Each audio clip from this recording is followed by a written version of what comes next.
नमस्कार, आप देख रहे हैं कृष्णा न्यूज और मैं हूं आपके साथ ज्योतिका। आइए रुक करते हैं खबर की ओर। जंतर मंतर पर गूंजा बुंदेलखंड, पृथक राज्य की मांग हुई बुलंद। पृथक बुंदेलखंड हमारा अधिकार, दया नहीं। प्रवीण पांडे। बुंदेलखंड की उपेक्षा पर फूटा आक्रोश, अब निर्णायक चरण में आंदोलन।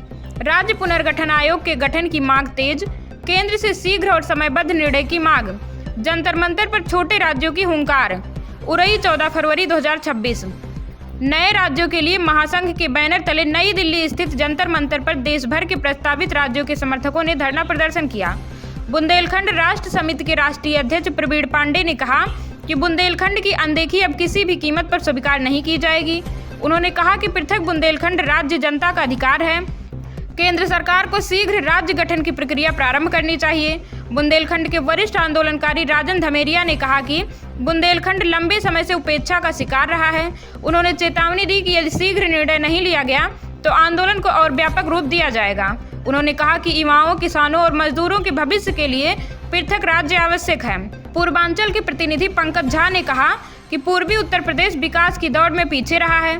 पृथक पूर्वांचल राज्य बनने से स्थानीय संसाधनों का बेहतर उपयोग होगा और रोजगार के अवसर बढ़ेंगे। उन्होंने केंद्र सरकार से लंबित राज्य मांगों पर गंभीरता से विचार करने की अपील की। राज्य पुनर्गठन आयोग गठित करने की मांग। कार्यक्रम में वक्ताओं ने केंद्र सरकार से राज्य पुनर्गठन आयोग के गठन की मांग की।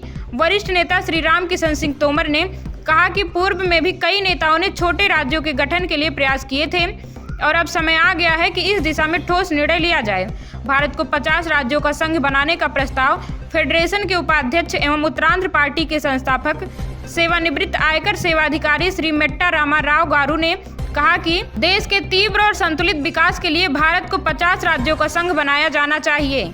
उनका मत था कि छोटे राज्य बनने से प्रशासनिक दक्षता बढ़ेगी और क्षेत्रीय असंतुलन कम होगा। पश्चिम प्रदेश, विदर्भ, मिथिला और आदिवासी प्रदेश की भी उठी मांग। पश्चिम प्रदेश निर्माण संयुक्त मोर्चा के केंद्रीय महासचिव कर्नल सुधीर चौधरी ने पश्चिम उत्तर प्रदेश के 27 जिलों को मिलाकर पृथक पश्चिम प्रदेश बनाने की मांग की। उन्होंने कहा कि अत्यधिक जनसंख्या के कारण बड़े राज्यों का प्रभावी संचालन कठिन हो गया है। विदर्भ राष्ट्र महिला मोर्चा की अध्यक्ष श्रीमती रंजना ताई ममार्डे ने कहा कि विदर्भ राज्य की मांग लगभग 100 वर्षों से की जा रही है और इस पर शीघ्र निर्णय होना चाहिए। सभी आदरणीयों को प्रणाम करता हूँ।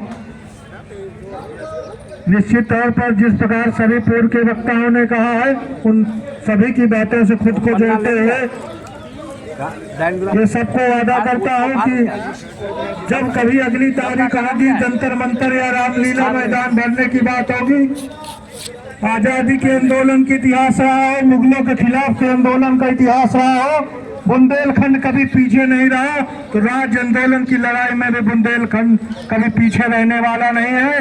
बाबा तोमर के नेतृत्व में हर एक बुंदेलखंड वासी इस आंदोलन को आगे बढ़ाने के लिए पूरी तरह से दृढ़ संकल्पित है। हमारे साथ जो धोखा हुआ है, 2014 में कहा गया था 3 साल के अंदर बुंदेलखंड राज्य बना दिया जाएगा, लेकिन अटल बिहारी वाजपेयी ने 3 राज्य बनाए थे। उन्हीं की पार्टी के वर्तमान सत्ता में बैठे हुए सत्ताधीश अपने पूर्व के प्रधानमंत्री के विवादों को भूलने का काम किया हुआ है। उमा भारती जी ने राजा राम सरकार की कसम खाकर कहा था कि हम 3 वर्ष के अंदर भारत के नक्शे में बुंदेलखंड बनाने का काम करेंगे। वो अपने भगवान राम की सौगंध भी भूल चुके हैं। हमें ऐसे लोगों पर पूरा अविश्वास हो गया है। ये नेता केवल वादे करते हैं, चुनाव जीतकर आराम से निकल जाते हैं और हम लोग इंतजार में बैठे रहते हैं। 2014 की जो यात्रा शुरू हुई थी, तीसरी बार मोदी जी प्रधानमंत्री बन गए, लेकिन अपना वादा भुलाए हुए हैं। भारत को कभी अटल जी 2020 में विकसित बनाने की बात करते थे, अब भारत को 2047 में विकसित बनाने की बात की जाती है।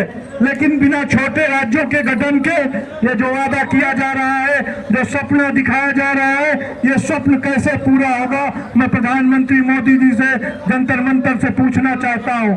उत्तर प्रदेश को राजनीतिक चारागाह बना के रखा गया है। केवल प्रधानमंत्री देने का काम उत्तर प्रदेश करेगा।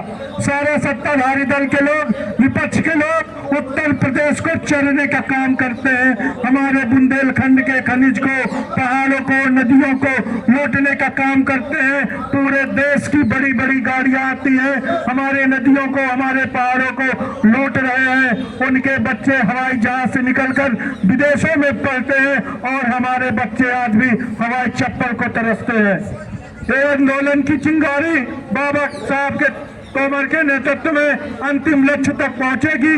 मैं आज इस मंच से आप सबके बीच में ये संकल्प लेकर पूरे बुंदेलखंड को एकत्र करके इस जंतर मंतर में हम भरने का काम करेंगे। और एक लाइन में कहना चाहता हूं कि नेताओं के झांसे में मत आइए, चाहे पक्ष का हो चाहे विपक्ष का हो, क्योंकि विपक्ष भी कभी सत्ता में रहा है, उसने केवल शोषण करने का काम किया है, अपना और अपने बच्चों के विकास करने का काम किया है। उसे हमारे गरीब के बच्चों की पढ़ाई, दवाई, कमाई की अगर चिंता होती तो आज हम लोग यहाँ जंतर मंतर में नहीं एकत्र हुए होते। मैं आप सबको प्रणाम करता हूँ। दूर दूर से भारत देश से चल के आए सभी आदरणीय भाइयों बहनों के चरणों में प्रणाम करता हूँ। बहुत बहुत धन्यवाद। भारत माता की जय, वंदे मातरम, जय जय बुंदेलखंड। इस खबर में बस इतना ही। बने रहिए कृष्णा न्यूज के साथ।